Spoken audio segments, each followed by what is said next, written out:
Hello everyone, good morning. কেমন আছো তোমরা সবাই? আশা করি তোমরা সবাই খুব ভালো আছো, সুস্থ আছো। আমরাও কিন্তু বেশ ভালো আছি। আমাদের এলডি সুইট সিস্টার ব্লগে তোমাদের সবাইকে স্বাগত জানিয়ে শুরু করলাম আজকের একটি নতুন ব্লগ।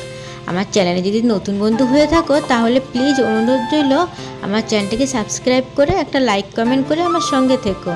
আর যদি পুরনো বন্ধু হয়ে থাকো আর এতক্ষণ যদি লাইক কমেন্ট না করে থাকো, অন্তত একটা লাইক আর কমেন্ট করে আমার সঙ্গে থেকো প্লিজ। সকালবেলা স্নান করে চলে এলাম ছাদে। সকাল বলতে 11টা বেজে গেছে। সকালের ব্রেকফাস্ট করে তারপরে আমি স্নান করে নিয়েছি। রান্নাটা আজকে দেরি করে একটু বসাবো। তো তারপরে চলে এলাম ছাদে। তো ভাবলাম গাছগুলোতে একটু জল দিই। তারপরে এসে দেখছি গাছগুলোতে তেমন একটা জলের তো এখন দরকার হয় না, কেননা ঠান্ডা পড়ে গেছে, সেরকম রোদও তো নেই। তারপর দেখলাম যে গাছগুলোতে জল দেওয়ার দরকার ছিল দিলাম, আর যেগুলোতে জল দিতে লাগলো না সেগুলো দিলাম না, কেননা প্রতিদিন সব গাছে কিন্তু জল দরকার হয় না। আর এখানে একটা টব ছিল, সেই টবটার ভিতরে না 3-4 রকমের গাছ ছিল, মানে 3-4 রকমের ফুলের গাছ ছিল। আমি ডাল পুঁতেছিলাম, সেইগুলো থেকেই গাছগুলো হয়েছে। তো তারপর না গাছগুলোকে আর সরানো হয়নি। তারপর ওখানে কিছু গাছ ছিল যেগুলোর পাতাগুলো শুকিয়ে গেছে, সেই পাতাগুলো একটু ফেলে দিচ্ছিলাম, আর এর মধ্যে ফুল গাছের কাঁটাগুলো পুরো আমার গায়ে গেঁথে গেল গেঞ্জিটার ভিতরে। তো তারপর অনেক কষ্ট করেই ছাড়ালাম, মোটে ছাড়ছিল না, একদিকটা ছাড়াচ্ছিল তো আর একদিকটাই লেগে যাচ্ছিলো। তারপর যাই হোক ছাড়িয়ে গাছটাকে একটুখানি দূরে সরিয়ে দিলাম। আর এই যে এখানে এগুলো না সব আমি কিন্তু ডাল পুঁতেছিলাম, আর সব গাছ হয়ে এখন খুব সুন্দর কিন্তু ফুল ফুটেছে। এখান থেকে গাছগুলোকে একটু সরাতে হবে, কারণ অনেকগুলো গাছ এখানে একসাথেই রয়েছে। সামনে যেহেতু শীতকাল চলে এসেছে, তো গাছগুলোকে ভাবছি এখন আর সরাবো না, শীতটা চলে যাক তারপরেই গাছগুলোকে অন্য একটা টপে করে দিয়ে। তো এবার আমি নিচে চলে এলাম, রান্না বসাবো। আর আজকে না রান্না আমার এরকম একটা ঝামেলা ছিল না। আজকে ভাবলাম একটু ডিমের ঝোল করব, আর একটু ডাল ভিজিয়েছিলাম, এই ডালটা করব। আর এটা কিন্তু অরহর ডাল, জানো তো। তো আমার না অরহর ডালটা খেতে কিন্তু খুব ভালো লাগে। মুসুরির ডালটা আমি খেতে পারি না, মুসুরির ডাল আমার অ্যালার্জি হয়, সেই কারণে আমি অরহর ডালটাই বেশি খাই। আর মুগ ডালটাও অতটা আমার খাওয়া হয় না। আর একটা ফুলকপি নিয়েছিলাম, ফুলকপি আলু দিয়ে আমি ডিমের ঝোল করব। ডালটাকে না কিছুটা টাইম ভিজিয়ে রেখেছিলাম জলের ভিতরে। তারপর এখন জলটা ফেলে দিয়ে প্রেসার কুকারে দিয়ে একটা সিটি মেরে দেবো। একটা সিটি মারলেই যথেষ্ট, বেশি মারার দরকার হবে না। আর একটা সাইডে ভাতও বসিয়ে দিয়েছিলাম, কারণ সকালবেলা আমি ভাতটা আজকে করিনি, দুপুরবেলা এখন গরম গরমই খাবো। আর কিছুটা কাঁচা ছিল ভিজিয়ে দিয়েছি, জানো তো। কাঁচাটায় আমার বর একটু আমাকে হেল্প করে দেবো, সেই কারণেই কিন্তু কাঁচাটা আমি এখন ভিজিয়ে দিয়েছি। আর এই যে আমার ডাল কিন্তু সিটি মারা হয়ে গেছে, ভাতটাও প্রায় উঠতে গেছে দেখো। আর এবার আমি একটু ডিমের ঝোলটা করবো, সেই কারণে ডিমটাকে ছাড়িয়ে নিয়েছি। আর বসিয়েছিলাম 4টে ডিম সিদ্ধ, জানো তো, তার মধ্যে একটা ডিম সিদ্ধ আমি খেয়ে নিয়েছি।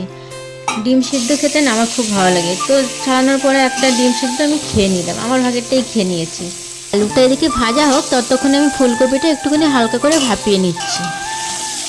বেশি মশলা আজকে আমি ব্যবহার করব না, অল্প কিছু হালকা মশলা দিয়েই করবো। আর একটুখানি লাস্টে ধনেপাতা দিয়ে নামিয়ে দেবো তরকারিটা। আর এদিকে আলুটা কষাতে কষাতে দেখো আমার কিন্তু ফুটে উঠেছে ফুলকপির জলটা, যেটা সিদ্ধ বসিয়েছিলাম। তারপর একটুখানি ঝরিয়ে নিলাম জলটাকে। আর আমি একটু যে ডাল করব, ডালেও না একটুখানি ফুলকপি দেবো, জানো তো, সেই কারণে সেই ছোটো ফুলকপি যেগুলো পিস করে রেখেছিলাম সেটাকেও একটুখানি ভাপিয়ে নিলাম। তো পুরো সবজিটা তো ভাজা হয়ে গেল, ডিমটাও ভাজা হয়ে গেলো। তারপরে কড়াইতে অল্প একটুখানি তেল দিয়ে দিয়েছি, বেশি তেলও দিইনি, কারণ সবগুলো তো আমার ভেজে নেওয়া হয়ে গেছে। কিছুটা গোটা গরম মশলা ফোড়ন দিলাম, আর এই মশলাটুকু দিয়ে একটু কষিয়ে নিচ্ছি ডিমের ঝোলটা করার জন্য। মশলাটাকে হালকা একটু কষিয়ে নিয়ে সবজিগুলো দিয়ে দিলাম। তারপর সবজিটা দিয়ে একটুখানি কষিয়ে নিলাম, কষানোর পরে ডিমটাকে দিয়ে দিলাম। আর ধনেপাতা দিয়েই আজকে নামিয়ে দেবো, আর অন্য কোনো মশলা দেবো না। আর জিরে তো বাটা ছিল এই মশলার ভিতরে, সেই কারণে নতুন করে আর কোনো মশলা দেওয়ার কোনো প্রয়োজনই হবে না। ডালটাকে যখন সিটি মারতে দিয়েছিলাম তখন নুন হলুদ কিছুই দিইনি, এমনি শুধু জল দিয়ে জাস্ট সিদ্ধটা করে নিয়েছিলাম। আর ডালে এই যে ফুলকপিগুলো দেবো ছোটো ছোটো করে কেটে রেখেছিলাম, আর একটু টমেটো নিয়েছিলাম, আর একটু পেঁয়াজ কুচি লাগবে, আর একটু লঙ্কা চিড়ে নিয়েছি। ডালটা বসাবো, সেই কারণে ফুলকপিটাকে একটুখানি হালকা করে ভেজে নিচ্ছি। ভাজা হয়ে গেছে, তারপরে ডালটা তো বসিয়ে দিলাম, জল দিয়ে দিলাম, হলুদ নুন দিয়ে দিলাম। তারপরে এবার একটুখানি ফুটে উঠবে ডালটা, সে অবধি অপেক্ষা করবো। বেশিক্ষণ লাগবে না, টক করে কিছুটা টাইম ফুটে হলেই হয়ে যাবে। আর তারপরে একটু ধনেপাতা ছড়িয়ে দেবো উপর থেকে, ব্যাস আমার রান্না কমপ্লিট। আজকে আর স্নান করার কোনো ব্যাপার নেই, সকাল সকালই সেটা হয়ে গেছে। আর হাজব্যান্ডও প্রায় চলে এসছে, তার হয়ে গেছে প্রায় সব কিছু, স্নান করা হয়ে গেছে। আর রান্না যেহেতু হয়েছে গরম গরমই খেয়ে নেবো। আর আমার না শীতের সময় বেশ গরম গরম খেতে বেশ ভালোই লাগে।